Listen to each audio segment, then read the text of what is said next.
What's up, YouTube? It's Josh coming at you. We got a double up, boom, Video Games Monthly for the months of April and May. Stay tuned.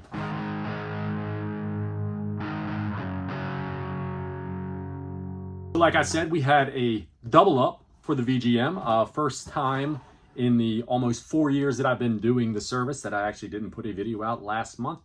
I figured, what the hell, just wait, because I'd procrastinated that long and I might as well just do them both at the same time.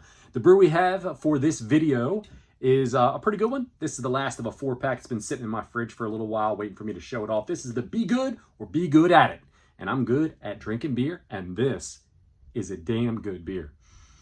Very nice citrusy nose on it, and just a killer double IPA right here. This one right here comes from Oliver Brewing Company. They're out of Baltimore, Maryland, and this is a 6.4% double dry hopped with Citra and Strata hops. And man, you really get the Citra big time in it.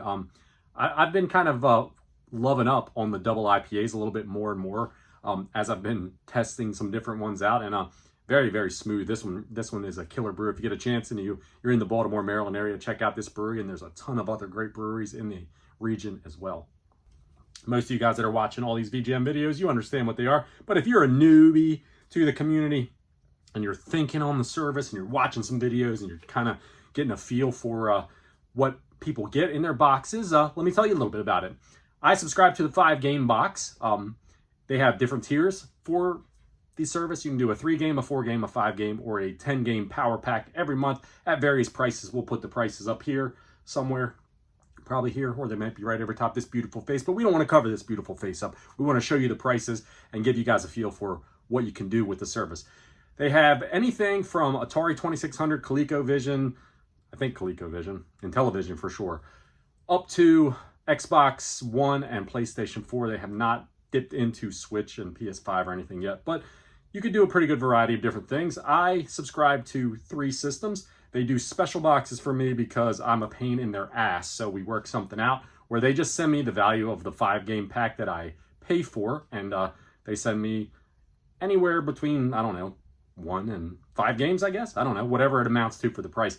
But we do Nintendo original, and we do Nintendo 64, and we do Wii U. Although since we've done this little deal, they've just been sending me Nintendo and Nintendo 64 because those are the 2 sets that I'm going for full complete sets on. So it's been a very helpful for them to do it that way. So like I said, I didn't open up April's box. This is April's. This one is May's. Just got this one in the mail like 2 days ago. So I actually, full disclosure, I have opened them up because I wanted to make sure that I updated my list. I didn't want to, I don't want to end up with the dupes, right? That's the whole point of doing this. So let's look at April's box first, since that's the one that I procrastinated on the longest. I got 2 games in the April box. I got 1 for each system, the Nintendo and the Nintendo 64. So we'll reach in, we'll do the 64 first. I'll show you guys what it is. We got Duke Nukem 64.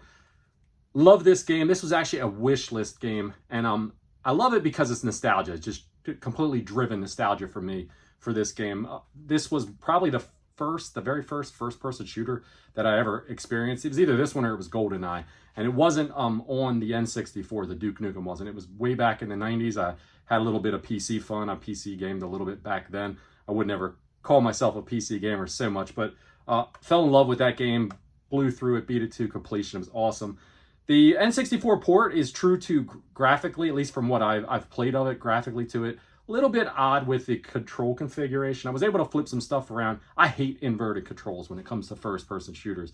Can't stand them. And the 64 was kind of odd anyway because it didn't have double sticks. It was the first system that had an analog, or had the analog stick that you could use for it. So it revolutionized things in that way, but it definitely made the control schemes different for these. And if you have an inverted scheme where you push up and you look down and you push down, you look up, it just totally messes me up. I can never get used to it. So this one had the same setup. So I was able to flip some of it around, and it got a little bit easier when I switched to using the C-pad for up and down, I think, and then the control stick was for moving around. But not the greatest control scheme, but it is an excellent game. This game came out on the Sony PlayStation 1, came out on the N64, and of course you could get it back in the day on the PC. I'm sure you can still find the original one, but awesome game, and it's really cool to get a wish list game. And the final game in that April box is original Nintendo. We got The Last Ninja. Now this game, I did a little research on it after I messed around with it a little bit, and this is actually the second game in the Last Ninja series. I think that the Last Ninja 2 was ported over to Nintendo, and it was the second game, because this was a big PC series back in the day. Some of you guys that were PC gamers back in the 80s might be very familiar with this. Maybe you have some love for it. It's kind of like an isometric view. It took a little bit of getting used to for me to really progress and do anything in it. But it's different. It's very different. It's not like any other Nintendo game that I've ever played before. I've played a few other games that have a similar isometric view, but the way it controlled and you move around, not bad, but very happy to add it to the original Nintendo set, because I don't really get a whole lot of original Nintendo games from the service anymore. Now that we've kind of changed things around, they've really loaded me up a lot with 64, which is good because we're moving towards that set. So the Maybox. The Maybox, I just opened this one up the other day as well. So once again, not blind for me, but not bad. We got our little normal typical card out of the thing. And we got 3 N64 games in this box this month. The first one we have out of the box is Midway's Greatest Arcade Hits Volume 1. I don't think they ever made a Volume 2 for it. Not a super expensive game. I think this one only runs in that $10 to $15 range. So, but it has a compilation of a bunch of different Midway classic arcade games on there. So pretty cool to grab. This was one, I knew this was one of the ones that I'm still searching for that was like on the cheap. So this was probably the cheapest game that I've gotten, that I had left still for the N64. Next we got Top Gear Rally 2. The first Top Gear game, excellent racer for the system. The Nintendo 64 was an excellent system if you're a racing fan.